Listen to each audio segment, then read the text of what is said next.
we have two of the largest capacity producing facilities for CLT and are about ready to go online with one of the largest glulam facilities in the world. I didn't realize just how open this industry was for a young guy that was smart and passionate. The sawmill industry is a huge industry in North America. Supports a lot of rural economies. So one of the perks that I'm seeing in the industry now of mass timber is like these panels, these materials can last hundreds of years and potentially be deconstructed and reused again. If you had the microphone, which you have in a second, if you had the microphone to speak to like all the general contractors and you can speak to all of the architects and all the designers and you could tell them this message, what would that message be? Ooh. Welcome back to the Wood World podcast, where we explore the heartbeat of the lumber industry. Today, we're honored to have Charles Gale, a strategic business analyst at SmartLam North America with us. From debunking industry myths to revealing the future of sustainable construction. Get ready to dive deep into the world of SmartLam and discover their groundbreaking projects, innovative solutions, and remarkable achievements that are shaping the future of mass timber construction. Welcome to the Wood World podcast, a look inside the broad industry of forestry, or as we like to put it, everything from seedlings to homes, and in this episode, even mass timber buildings, skyscrapers out of wood, right? So here we're going to learn from we're being joined by Charles Gale with SmartLam today. I'm your host, Vadim Koval. Thank you so much for being here with us.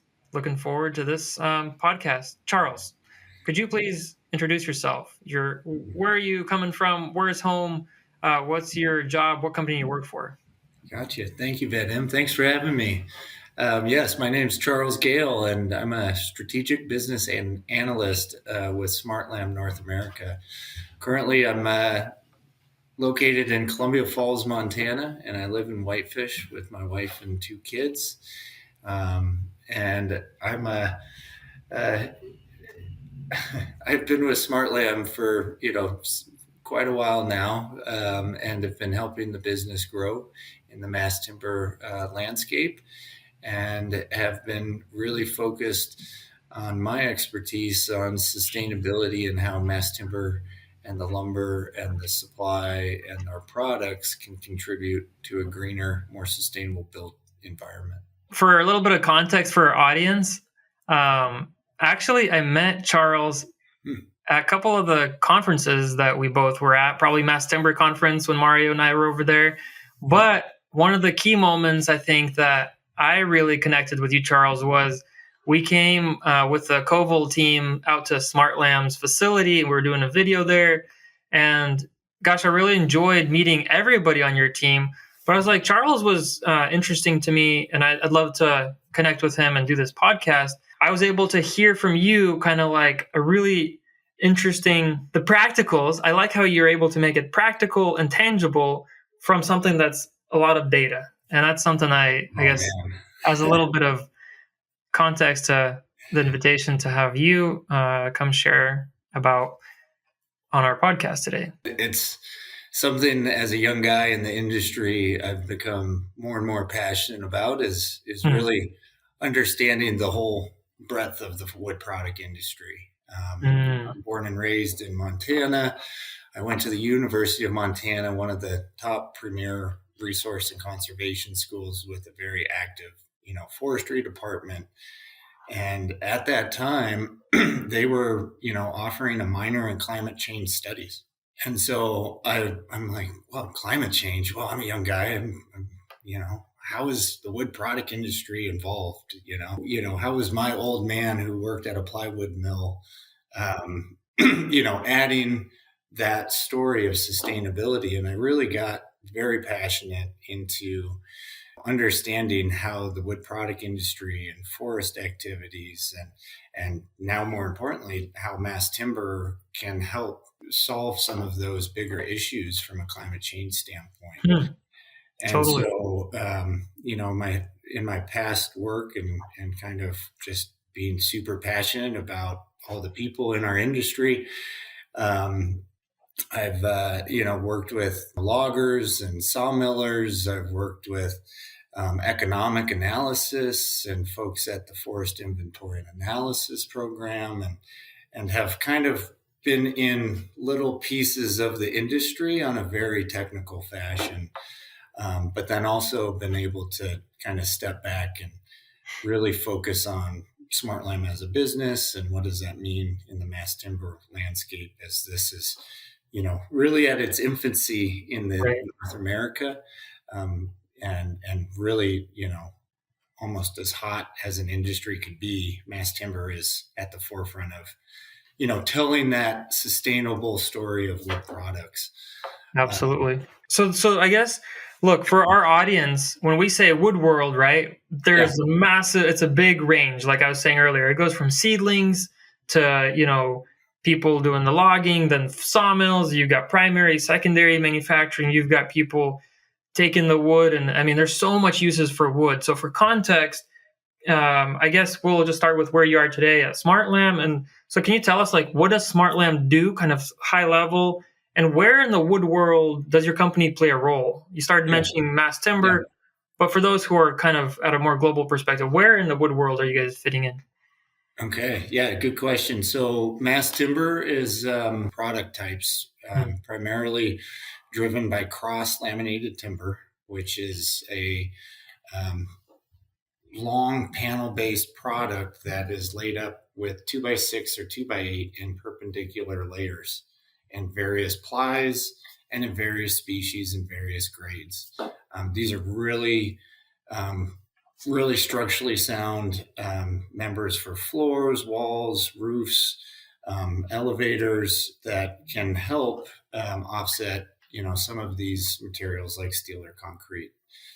Then you have GlueLam. That's a fairly well-known product in the industry. It's been kind of commoditized since the early 60s, 70s, and into today. But we're actually looking at GlueLam at a massive scale and customizable between buildings and specific use cases. You have other product types that are out there in the industry called NLT, nail laminated timber. That's just putting 2x6s and nailing them together to make this big long panel. You also have GLT, which is similar to GlueLam, but just a standard layup with just a number 2. And then you also have DLT, which is a dowel laminated timber. So using no adhesives or nails and making that same kind of rigid panel as NLT, GLT. There are several other mass timber products in the marketplace now that are coming online and are getting engineered and getting designed. And so our company, we have 2 of the largest capacity producing facilities for CLT and are about ready to go online with one of the largest GlueLam facilities in the world. That's exciting. And so from our standpoint, we're this material supplier that has unprecedented capacity to fulfill the market. But also what we do is we have a very technical sales team. I mean, these guys are engineers with, architectural, minds that can help support projects. And if an architect or a developer wants to learn about mass timber, they go to our technical sales specialist and they can learn about, well, do you like this visual look, or this structural type of grade of panel might work, or they can work through that kind of sales cycle and help coach them and do some design assist. And then we have one of my favorite pieces of what our business does and where the rubber meets the road is our design and engineering department, led by Jim Henjum and his team. They take that concept, that design, that construction design document, and panelize it and turn it into, okay, this panel goes in this piece of this building, and then it's all geometry and precision detailed so that our CNC machines can then cut that to a 1/16 of an inch tolerance. And so our design team then takes that sales package, converts it into production ready documents and a model that you can review and see and look at. And then those production documents go to our plants. And then our plants go, okay, well, this project has this, and this. They build out their recipes, build out the billet panels. So we press these big 10 by 54 foot long billets, and we'll cut them into, let's say, 9.9 or 9.11 width. And then we'll add in, a spline detail or a lap joint, or we'll add in MPP holes that are all pre-designed at the CD stage and that are kind of worked through with our team, with our capabilities. So you get all the way to that point of production. You've had thousands of hours in this building. And then you get, into production, you have panels, and then you have to ship it. So we have a massive part of our team as our logistics team.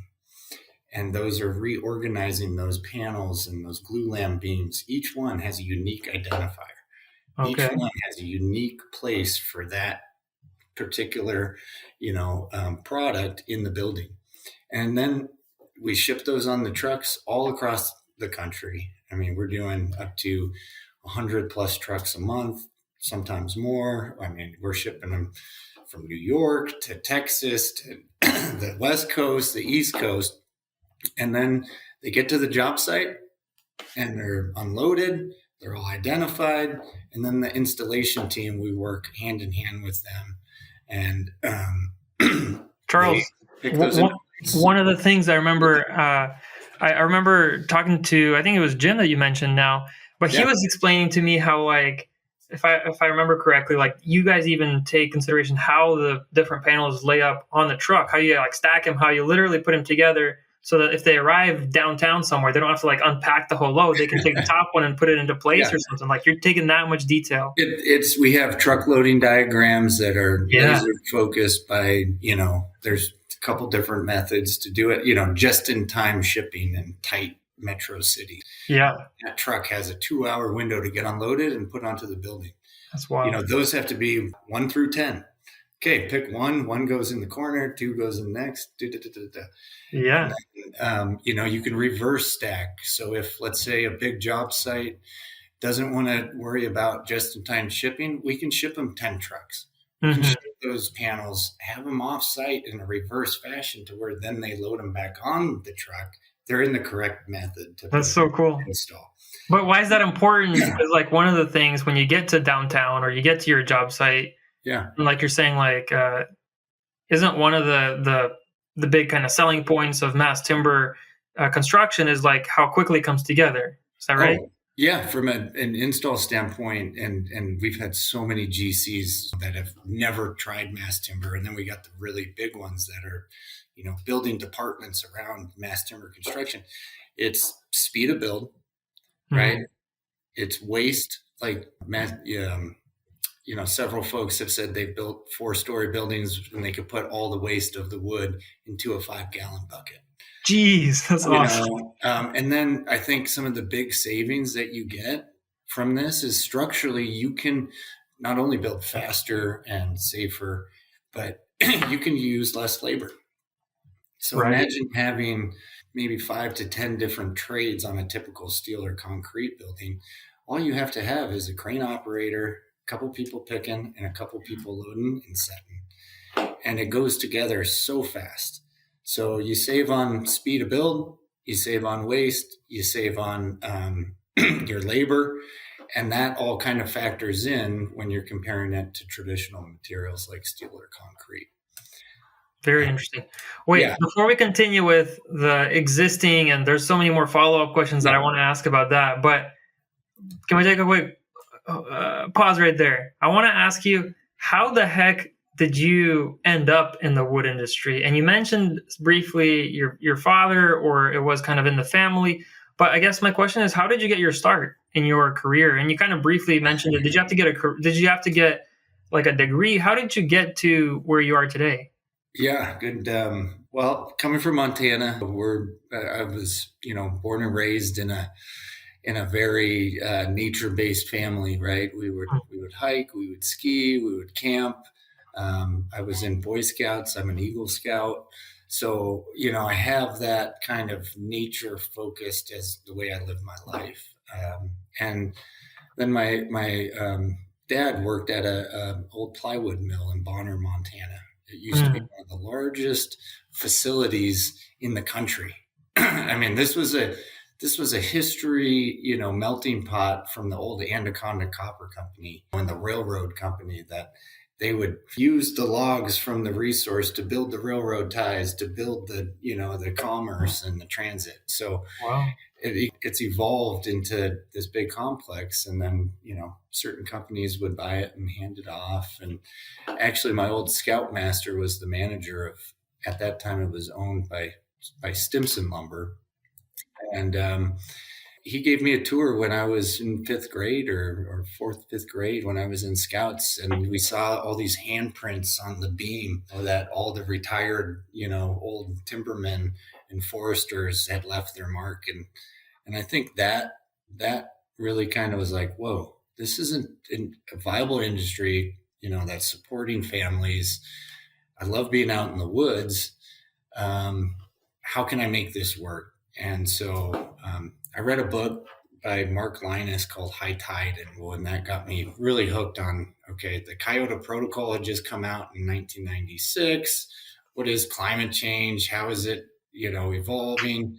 And then I read a tidbit of how forestry, and at that point, what was it? Deforestation was a big issue in third world countries. And at the same time, the U.S. was evolving through the environmental wars in the 70s, 80s, and 90s to more of a sustainability managed, concept. And that, most of these businesses were doing it anyways as replanting and sustainable practices. But I kind of just was like, got to put them all together, and I want to get into this industry. So forestry was kind of that foundational science. Okay, what is silviculture? What are species? I had to learn every tree species in North America. So oak, and you still remember all of them? And the Latin genus species, and then that was part of it. Soil types, harvest, then once you get into that foundational education of forestry, it's a passion of a lot of folks that it's a slow, long target that every day you're making an impact.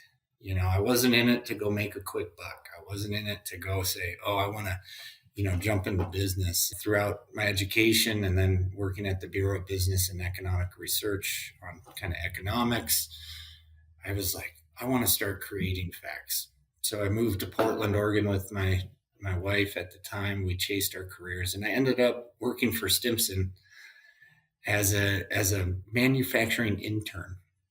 Okay. And I was just doing continuous improvement projects. Okay, how do we save more money? How do we do this? And then I got into optimization. Okay, how do we make more lumber out of less logs?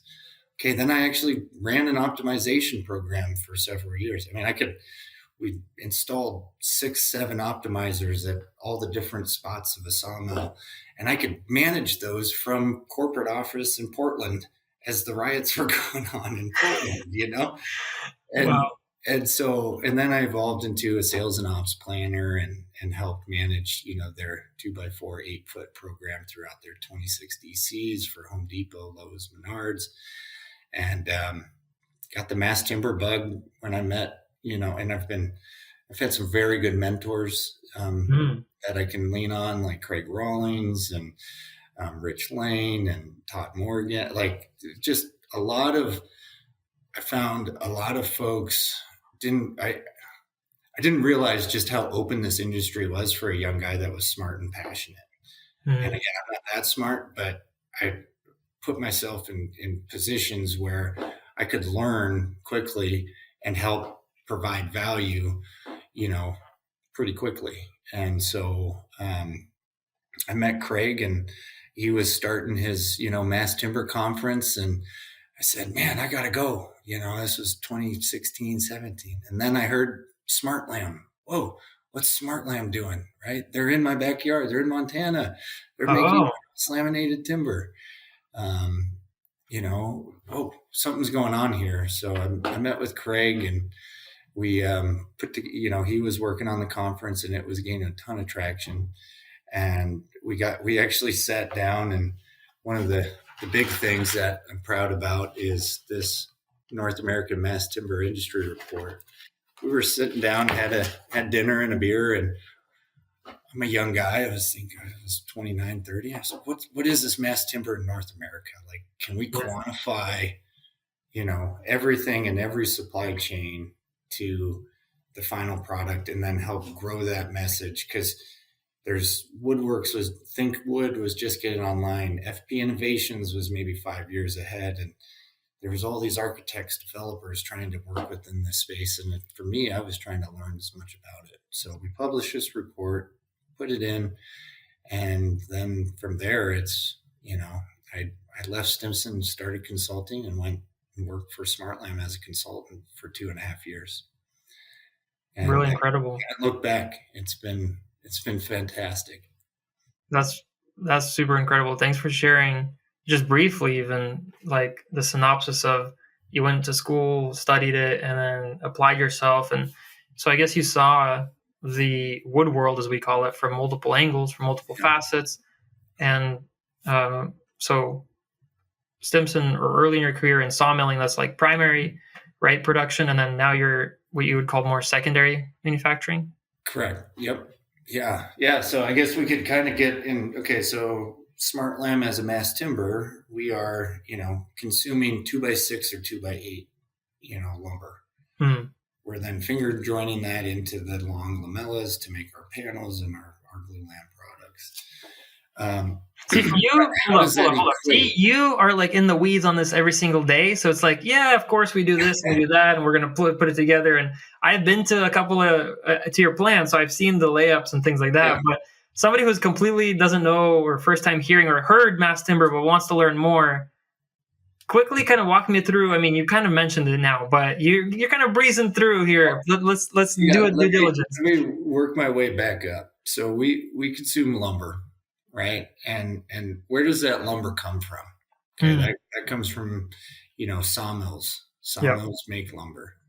Now, how much lumber do they make? Right. That's the sawmill industry is a huge industry in North America. Supports a lot of rural economies, and actually produces somewhere in the north of 60 billion board feet. Okay, that seems like a big number, Charles. Again, somebody who doesn't know, what does that actually mean? Like, 60 billion board feet to build all of the houses, all of the mixed, residential, multifamily, all of the stick frame, that the U.S. is traditionally used to build. Also, used for scaffolding and for specialty products, for cabinetry, all of that sawmilling industry is huge. 62 billion board feet. So that's out of that 62 billion board feet, I think it's 48 billions consumed in the U.S. Some gets exported, some gets imported. And then, out of that mix, how much do we really consume? It's like 0.002% into mass timber products. Okay.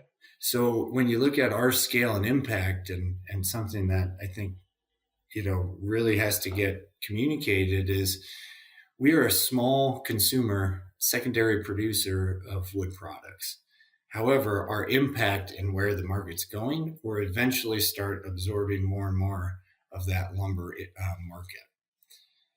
And so within that sawmilling market, you got your big boys, right? You got the top 10. You got the West Frasers, the Innofors, the Weyerhaeusers, the GPs, the Canfors, the Hamptons, the Stimsons, the IFGs. And then you got all of these mom and pop shop players. You got a Northwest industry that's different than the South. You have a growing industry in the Northeast, and a very small industry in kind of this, let's say, less below, like Colorado on down to Texas. And so what I've tried to focus on at SmartLam is, okay, how can we help and find the smaller lumber supplier, the sawmills to help feed our mills. And so we are very fortunate that SmartLam, most of our investors, almost all of them, are sawmillers in the South.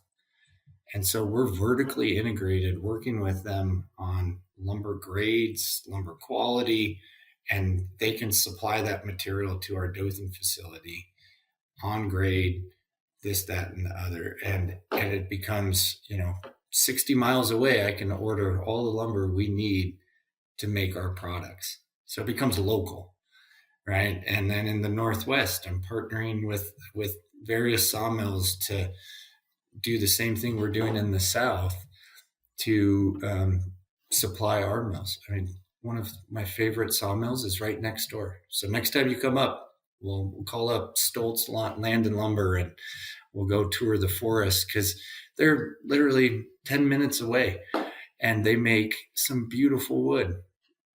Charles, in fact, I have been to Stoltz, and I ended up going to the forest with one of the foresters, Matt, and we shot an episode of the podcast in the forest.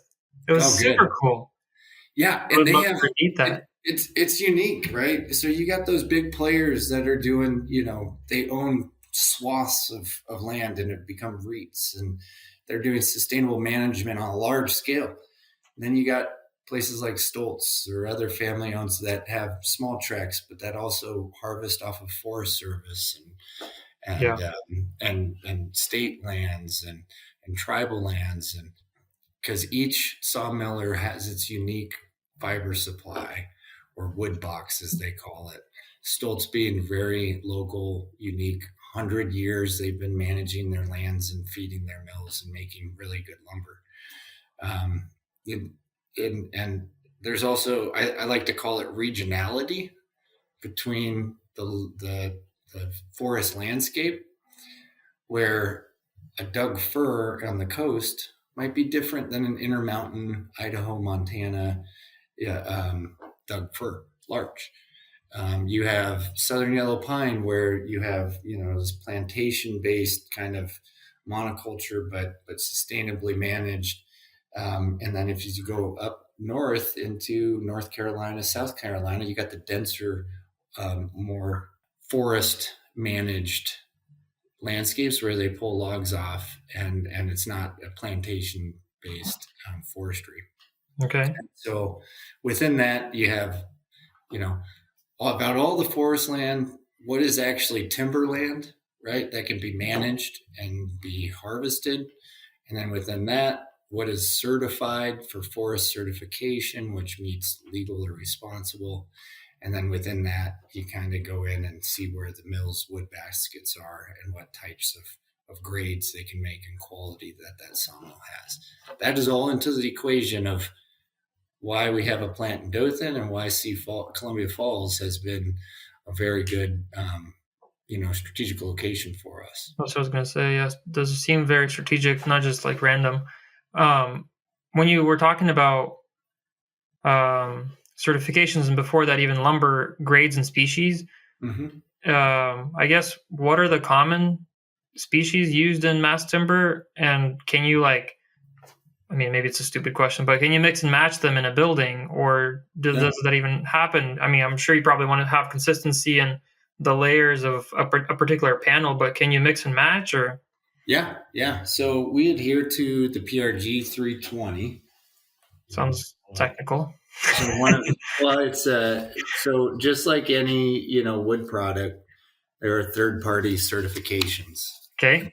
And then those third-party certifications, based on rigorous, quality control manuals and rigorous testing and certification, ensure that your facility adheres to their standards. Okay. And so we stamp those. And then based on 320, it outlines the guidelines of how to make a CLT panel and what species and lumber grades you can put into it.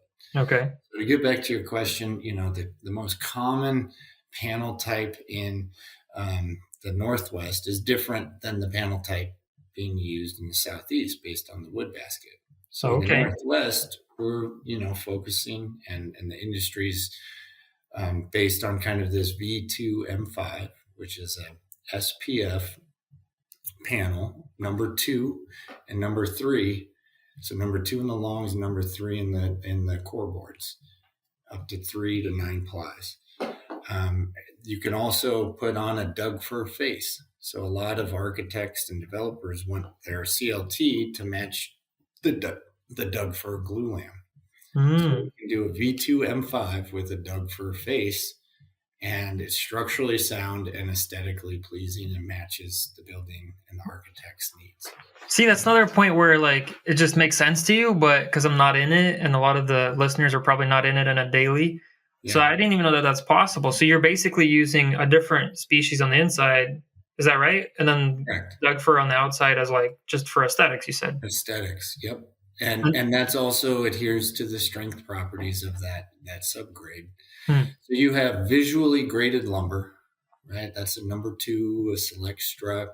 That is, in the sawmill, scanned and optimized visually. Yeah.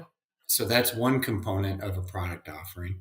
Then you also have E-rated lumber. Have you heard of MSR lumber? I think I heard it when I was at your shop, but can you explain it? Yeah. So E-rated lumber is, coined as MSR, machine stress rated lumber. Okay. Every board hits a ping, and it gives, if it doesn't hit that strength profile, then it gets kicked out and then can be visually graded. And so that provides a higher strength value than a V-rated panel.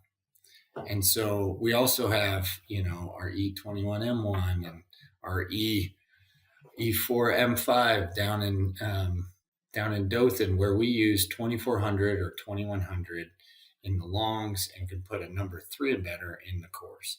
Okay. And so we can mix and match various grades of lumber depending on what's required for the structural capability of the building. And again, this is, there's a whole science and engineering background on totally, wood strength properties that has been, third-party verified through PRG, that, I'm just the guy who's there to help source those. So usually we get a project that has already been designed, they've modeled it, they've stress tested it, they've engineered it, they know it's going to work. So then we go, hey, this panel works perfect for you. Mm-hmm. Or this option works good for you. Or, hey, you want a little more architectural, face? Try this. Sure. And so in the South, we're primarily Southern Yellow Pine focused with a B3 and an E-rated panel. We have done some major legwork for R&D and the industry down there. We've certified a yellow poplar panel, and we've certified a local eastern hemlock, which is coming from Maine and Virginia area. In the past, we've actually pressed up hardwoods, oaks, and mahoganies, and in a 2x6, and we've done special projects on those. And now, as long as that wood adheres and bonds and is structurally sound, we're good. So there's a lot of, components of the wood product industry where it's focused on softwoods. We've done testing on hardwoods. That was going to be my follow-up question, Charles. The hardwoods is like more of an R&D, like you guys experimented with that, or is that like a production-ready product?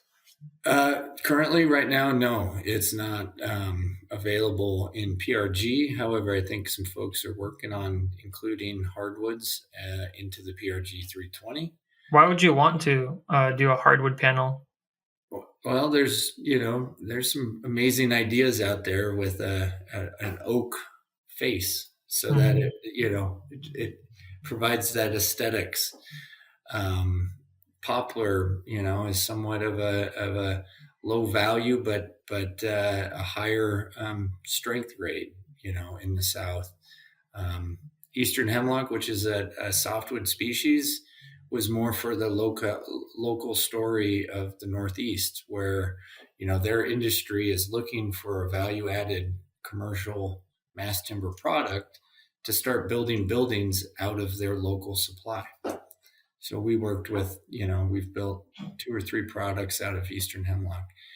But as far as those to the big market, those are hard to sell at a competitive price and are slowly to mature. I think, sometime Makes in sense. 10 years, we might be getting hardwoods. So one question then back to like your main product. So like once the panel is completed and done, ready to go to site, can you walk me through a little bit about mass timber? Like, yes, it's really an industry that's, I think, flourishing and really, like you said, picking up speed and picking up momentum in North America. As far as I understand, in Europe, it was already kind of been done for a while, mass timber. I guess, can you share more about the differences between mass timber construction and the more traditional construction types? We touched on it a little bit, but really when the panels are ready to go and you ship them, like walk me through why mass timber versus traditional construction. Yeah, no, good question. Our current land, as you mentioned, Europe has been doing this for, since the 90s and have scaled up, and a lot of their production is, has been accepted by, the whole building industry in Europe as a means to offset, the traditional light frame or steel or concrete buildings as a means to be more sustainable and sequester carbon. And so in the US, we have all of these building codes. And again, I'm not an expert, but what I've understood is we have, kind of the IBCC codes that then trickle into your local codes and then even trickle into your city and building codes. And what mass timber is not trying to come in and say, hey, look, this is what everybody has to do. What we've been coming into is saying, look, we can do this faster and sometimes in a full building cheaper most of the times. And it has a structural and an aesthetic component that is easy. You take it and you drop it in and you plug and play. So where we're starting to compete and be very aggressive on, not only, from the architect, the developer, the owner standpoint, is how do they achieve the LEED building, net zero or platinum? Well, by using wood in its inherent, carbon impact and carbon negative, from an LCA standpoint, they can get those points to achieve that building certification just by the use of our EPDs and LCAs. And majority of what we're trying to do is get into those landscapes that are in the big cities that are going to be offsetting steel or concrete emissions. And there's been so many studies that show, steel or concrete, 4-story building versus mass timber, the impact is huge. And with that steel and concrete, you got extra labor, you got extra waste, you got a whole industry that we've just slowly been able to absorb and fill through our mass timber projects. Hold up. Thank you for sharing all of that. Yeah. Now, what you touched on was the green building certifications with LEED, and you mentioned platinum. Is that right? Or could you expand on, you were just talking about? So, yeah, there's, the Green Building Council, the USGBC has, their LEED building certification. It takes kind of this whole building life cycle analysis into context.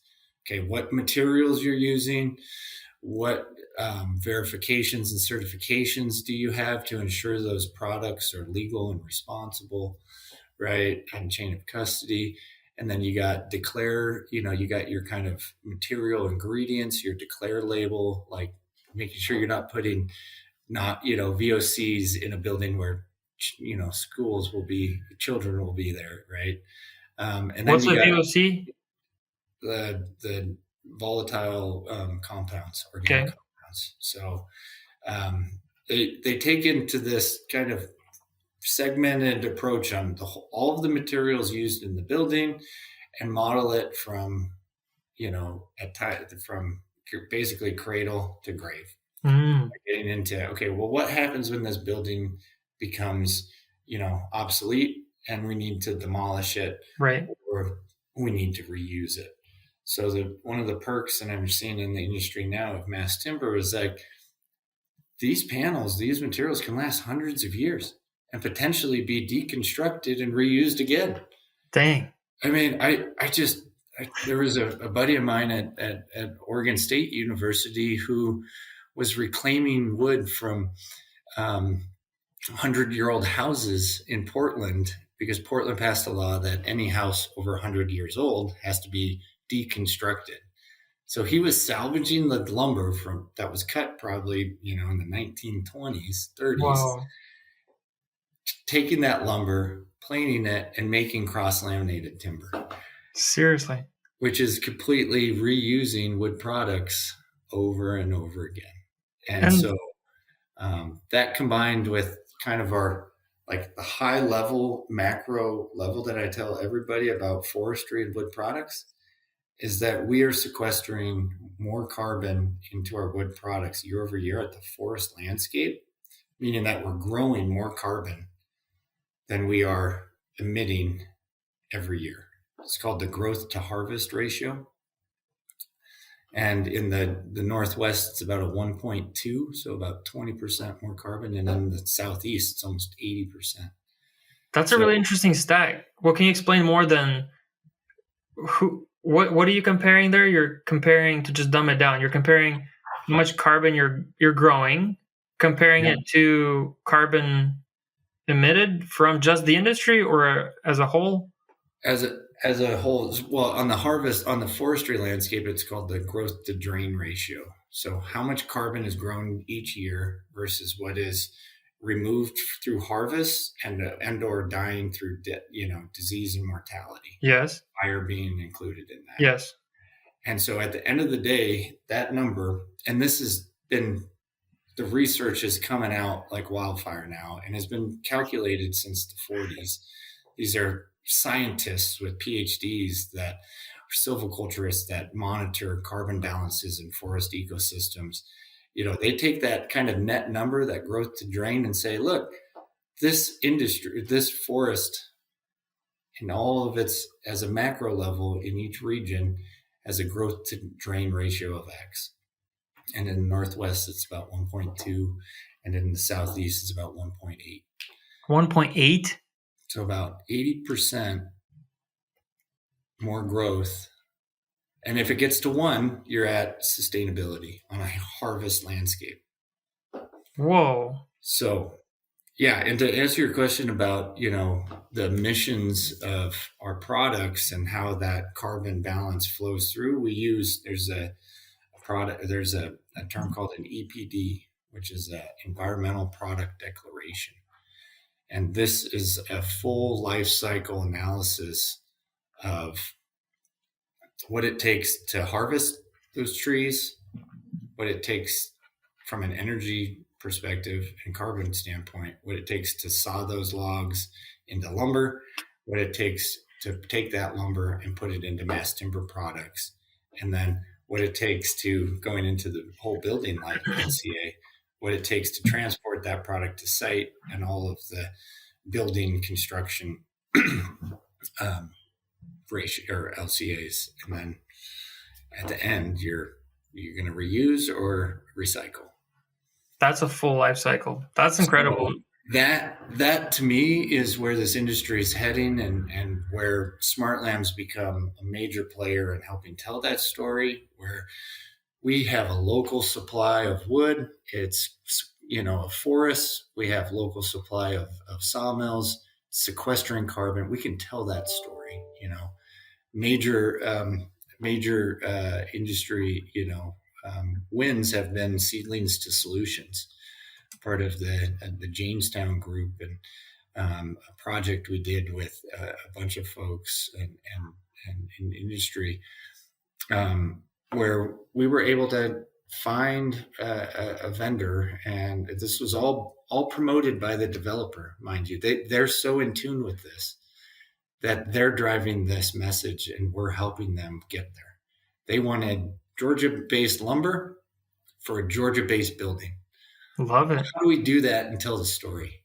And the Georgia Forestry Association has done a wonderful job, along with Jamestown, to communicate that. And then at the end of the day, it's all backed by that LCA. So it's complete traceability and really transparency with their building, so that their clients, which a lot of these big tech companies are coming in that have, very environmentally conscious, workforce, they want to know, where did this wood come from? It's not being, it's not being coming from illegal sources. It's sustainable. It's beautiful. We love working here, but I want to make sure that it's, a part of my environmental conscious. And so, I think we're continuing to start to see a lot more big tech companies, focus their buildings on, and just developers in general, focus their method to, wow, wood is not only structurally sound in mass timber, but it's aesthetically pleasing. They call that the biophilia effect. Oregon, Washington, growing huge. I mean, they have, mass timber coalitions in both the states. They have, have you guys seen the work done by Timber Lab and ZGF Architects on the Portland Airport? Yeah, it's incredible. It's incredible work. We're working with them on several of those same types of stories and projects. But this is what we do every day. We just don't communicate it, right? Wow. And I think our industry, I know the sawmillers and the foresters are sitting there doing their daily, cruising and harvest, and they're like, yes, I am I'm a steward of the land. I love, I'm so passionate about forestry, right? And then the sawmills are like, well, let's just make as much money as we can. But they don't, the industry has been somewhat poor at telling the story. 100%. And then, in my opinion, like, really SmartLam and mass timber is the catalyst to working with these architects and developers with this mindset that sustainability in building landscapes across North America is at the forefront, and wood is the best material to use. Do the full loop and bring the whole, wood world into the forefront, where you and I probably have friends that are like, what do you do eating in wood products? Isn't it bad? Exactly. You can look at them and say, no. Number one, IPCC recommends that forestry and active management become a critical component, and that would be used in more buildings. Charles, so what is one of the most misunderstood aspects of our industry, of the wood world then?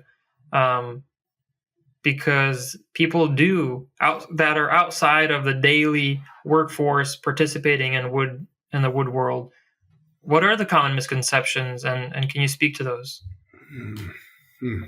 That's a tough one. I think some things that we've seen are, forest certification types, FSC, Forest Stewardship Council, versus SFI, which is Sustainable Forestry Initiative. Those forest certification standards that are usually written into, the building spec, sometimes are, an architect might want FSC, but the wood might not be available at the price that they want to pay. Mm-hmm. And in the South, there's only several suppliers that have FSC, softwood in that lumber that we can actually use to make into CLT. Mm-hmm. I mean, we've been the first manufacturer to not only do SFI COC and FSC COC in the U.S. out of our Columbia Falls, but we're the first, and we got a project in Miami that's the first Southern Yellow Pine FSC sourced, building that meets that living building challenge. So different green building certifications have different certification requirements, and that's been a tough, I guess, misconception that that we're just constantly educating. And hey, if you're really considering about price, how about SFI COC? SFI is more globally accepted in the U.S. for its certification. So in the Northwest, almost 98% of the mills are SFI certified.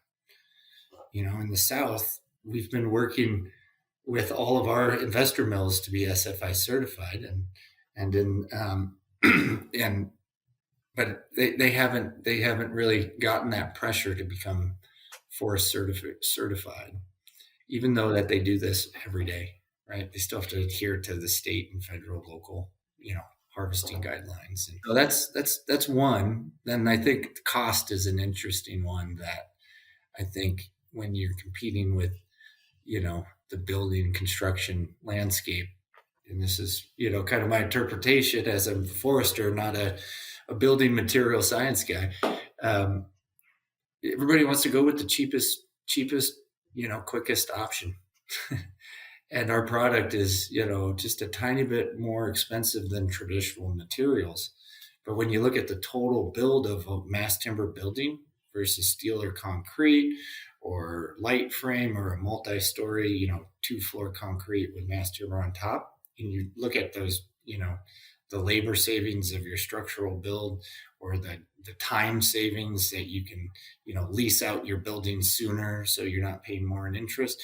When you look at that, it ends up being about 4 to 10% cheaper than traditional materials. But it's hard to push everybody to say, well, you're going to pay a little bit more in mass timber, but at the end of it, you'll realize those cost savings. Charles, I'd love to know what projects, and you started, you mentioned the one in Georgia. What projects are like that one that you're super proud of that SmartLam's worked on or underway or has completed? Yeah. And are they one of those, like we hear about, SmartLam, or not SmartLam, but that mass timber buildings are going to be taller and taller as standards evolve. Mm-hmm. And like in Europe or places in the world, like, what is it, 18-story buildings are being completed? Like, that sounds crazy. Like, there are massive skyscrapers going to be out of wood? Yeah. And there's, a project going in California that's big, Brock Commons was the first in North America, right?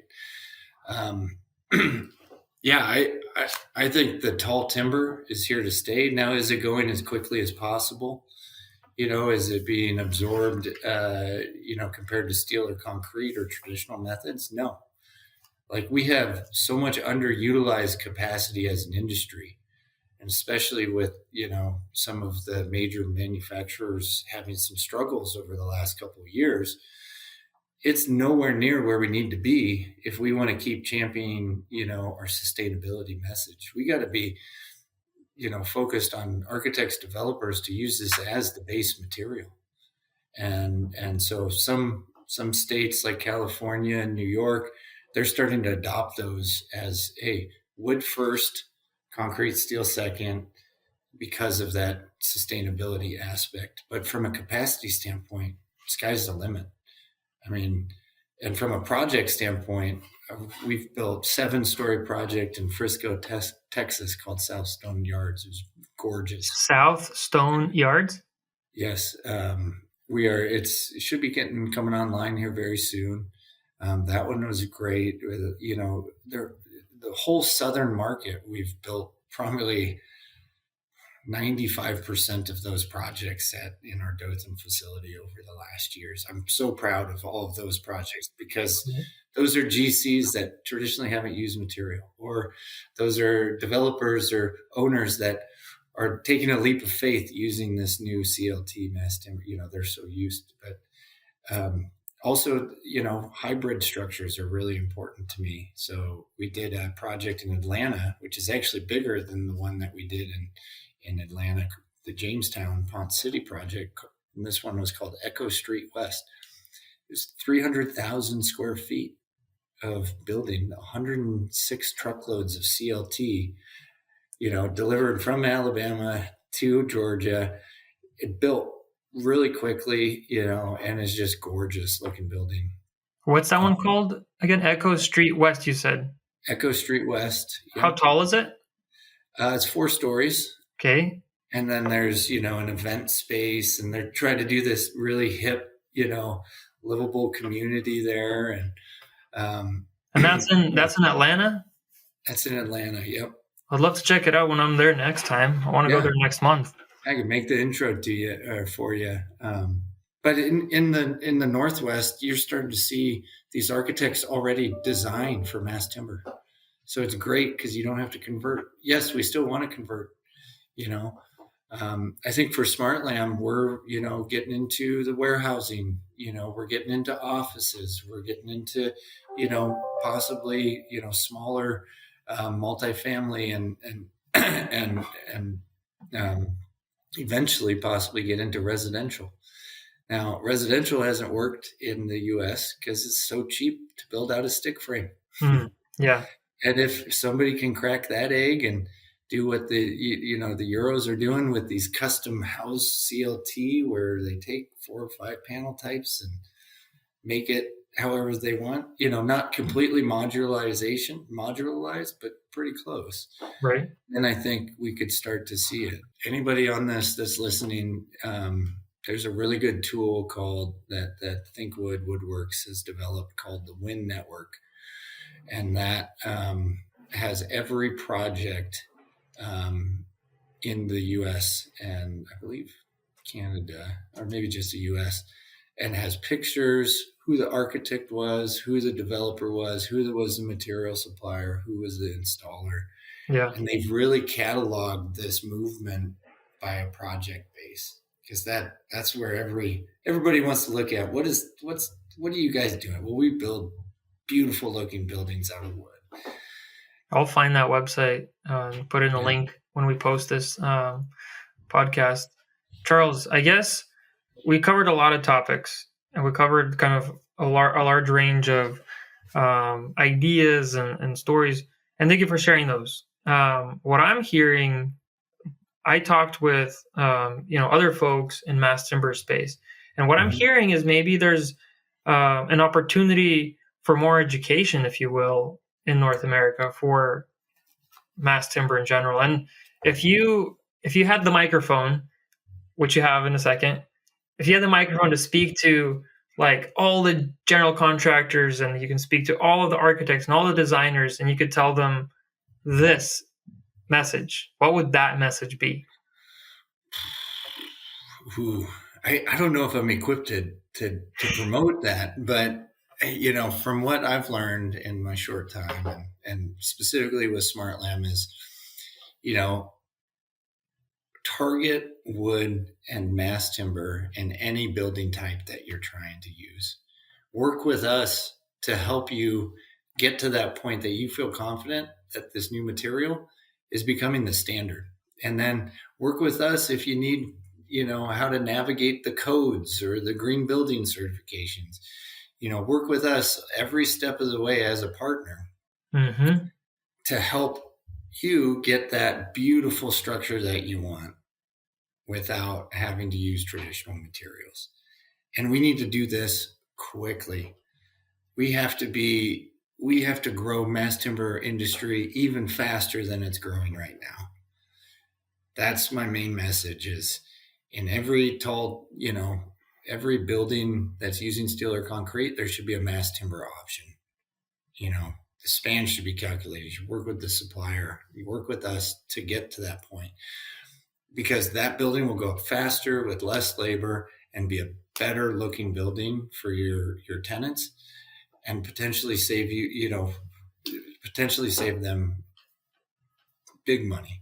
But it's to me, my message is we're just at the tipping point of the use of mass timber and its adoptance in the U.S., and we need to scale up huge over the next 5 years to have a big impact into our climate change, obligations. I mean, I'm doing this for my kids. I have a 5 and a 2-year-old.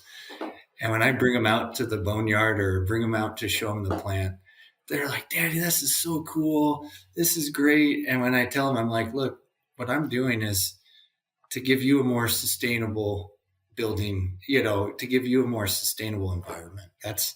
But we need to do it quickly. And we need to get everybody at the government level, everybody at the permitting, everybody at the developer, the architect to buy into it. We're doing it. I mean, we've done it. We've done it over the years. We've survived the COVID. We've survived the lumber price.